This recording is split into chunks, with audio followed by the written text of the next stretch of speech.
So good morning and welcome to our platform guests, to our staff, to our friends, family, special welcome to our parents, and especially to our graduating class. Glad to be here. Well, grads, an exciting day for you and your families. Over the past year or more, you've joined us here at CIC from around the world, a courageous group, and ready to navigate our complex Ontario International High School. You made it successfully with friends, with family, with each other, and we're quite proud of you for this. One thing I always say though at graduations is if you take a moment and look around you for a moment, look around the auditorium, nobody graduates alone. We graduate together. So let's begin. A kind and compassionate friend, a singer, a smile that can light up a room, resilient, introspective, selfless, strong-willed, and determined, and accepted into a political science program. I could have been describing several students in this graduating class, but you've probably realized that I did not. These qualities are the character of a single graduate sitting amongst you. And she's not alone. Here's another student that I harassed on Tuesday afternoon in the Living Wall Lounge. He was trying to study for his math exam, and I asked him a few questions. This is what I learned. He's artistic, he's a foodie, he's an environmental activist, and in my mind, he was a gifted linguist. He's a tea connoisseur and a self-professed techie geek, and accepted into a commerce program here in Ontario this September. I could continue like this for each of our graduates, and I really wish I could, but I won't have the time, because of the kind of education our graduates have experienced at Columbia, and because of the kind of students we attract here at CIC, every grad sitting here today could be described as utterly and uniquely diverse in the breadth and depth of her interests, or his smarts, their qualities, goals for all of you. Here in Ontario, at least, if not throughout Canada and beyond, think about it. I don't think there's another graduating class with this breadth of diversity and experience. So, let's not have too narrow a view of our individuality this morning.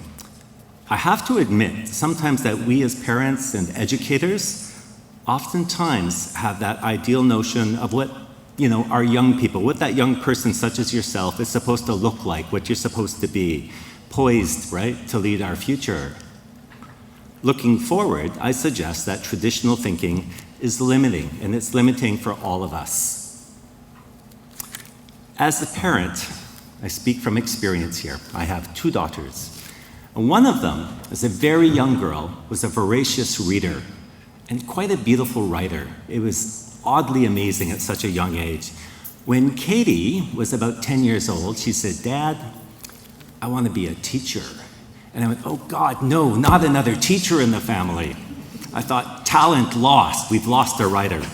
But you know what? Today, like my good colleagues, Katie is a gifted teacher, and I think of talent nourished to the many students she touches. Lesson learned, Dad, right, parents? We are individuals representing a broad range of qualities that are academic, social, emotional, and physical in nature. And because there is very little correlation between those when you think of it, which is to say that each of those attributes isn't necessarily related to the others. I'm talking about you now. So, to be very, very athletic doesn't necessarily mean, to have that natural athletic talent doesn't mean you're awesome with teammates and can work with teammates and play with teammates. Or you could be the most empathetic and caring student in the classroom, but it doesn't mean you're knocking it out of the park in calculus and vectors, right? They're not necessarily dependent on each other. None of us are typical, or just like the person beside you.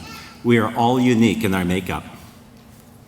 So, instead of comparing ourselves to others, let's embrace our uniqueness. Harvard researcher Todd Rose wrote in his 2015 book, it's called The End of Average. Recognizing our own jaggedness is the first step to understanding our full potential and refusing to be caged in by pronouncements of who we are expected to be. Rose's argument here, I think, is that being jagged or unique is good, because the more we stand out as our true selves, the more we can add value to our work, to projects, to our family, the greater the impact, and the more joy we take away. Now, research reveals something interesting. It reveals that impactful jobs these days and in the future will be found where sharply different professions and skills come together in very unexpected ways. So I think of things like this: biochemists, who are also artists. What value do they bring to their work and their projects and their community? Engineers with a talent for photography. Accountants who are also creative writers. And software developers who are social justice champions. The list can go on. I'm going to stop there. Hey, grads, did you know that one of your teachers this past semester, has an award-winning published book as a photojournalist? And the topic is on social justice in developing worlds. Fantastic. And another is a professional and accomplished design illustrator. Such talent, combined with great education.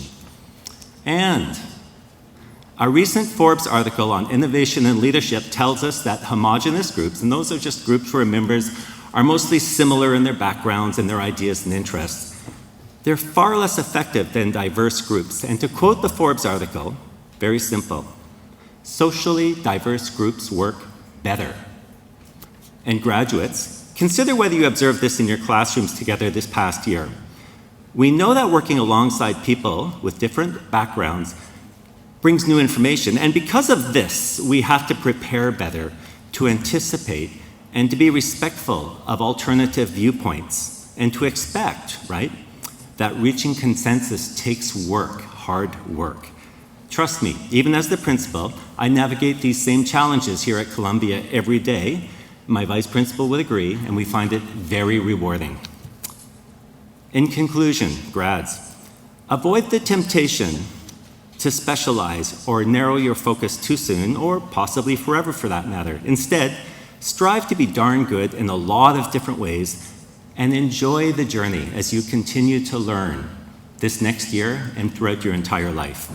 Continue to develop your many interests and strengths, and remember to embrace that uniqueness that makes you, you. To our parents and families this morning, I think I'm going to be repetitive and say something I said when I possibly first met you at orientation.